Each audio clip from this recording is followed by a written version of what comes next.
জুলাই গণ অভ্যুত্থানে গণহত্যার অভিযোগে আওয়ামী লীগকে নিষিদ্ধের পক্ষে জাতীয় নাগরিক পার্টি এনসিপি, কিন্তু নির্বাহী আদেশের বদলে তারা চায় বিচারিক প্রক্রিয়ায় আওয়ামী লীগ নিষিদ্ধ হোক। বিচারিক প্রক্রিয়া শেষ হওয়ার আগে আপাতত আওয়ামী লীগের নিবন্ধন বাতিল চায় দলটি। এ দাবিতে তারা কর্মসূচি পালন করে যাবে। বিচার চলাকালে আওয়ামী লীগ ও তাদের সহযোগী সংগঠনগুলো যাতে রাজনৈতিক কার্যক্রম চালাতে না পারে সেটিও চায় এনসিপি।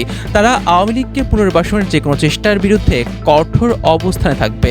অন্যদিকে বাংলাদেশ সেনাবাহিনী ও সেনাপ্রধান জেনারেল ওয়াকারুজ্জামানের বিষয়ে কথা বলার ক্ষেত্রে এনসিপির নেতারা সতর্ক থাকবেন। সেনাপ্রধানের বিরুদ্ধে যেসব প্রচার চালানো হচ্ছে সেগুলো তারা সমর্থন করবেন না, তবে বিরাজনীতিকরণ ও রাজনীতি সমীকরণের যে কোনো চেষ্টার বিরুদ্ধে অবস্থান থাকবে দলটির। এনসিপির শীর্ষস্থানীয় 3 জন নেতার সঙ্গে আলাপ করে দলের এই রাজনৈতিক অবস্থানের বিষয়টি জানা গেছে।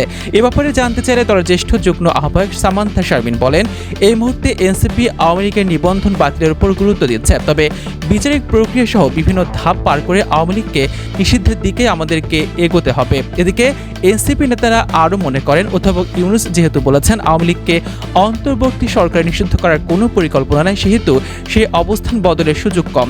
তবে চাপ তৈরি করে আওয়ামী লীগের নিবন্ধন বাতিল করানোর সুযোগ রয়েছে।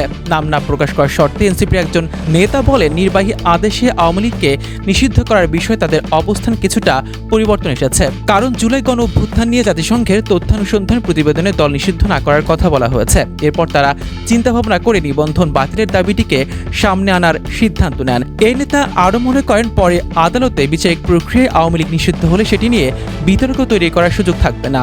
তবে দলীয় সূত্র বলছে, আওয়ামী লীগের নিবন্ধন বাতিলের দাবিতে পবিত্র ঈদ উল ফিতরের পর আরও কর্মসূচি দেবে এনসিপি।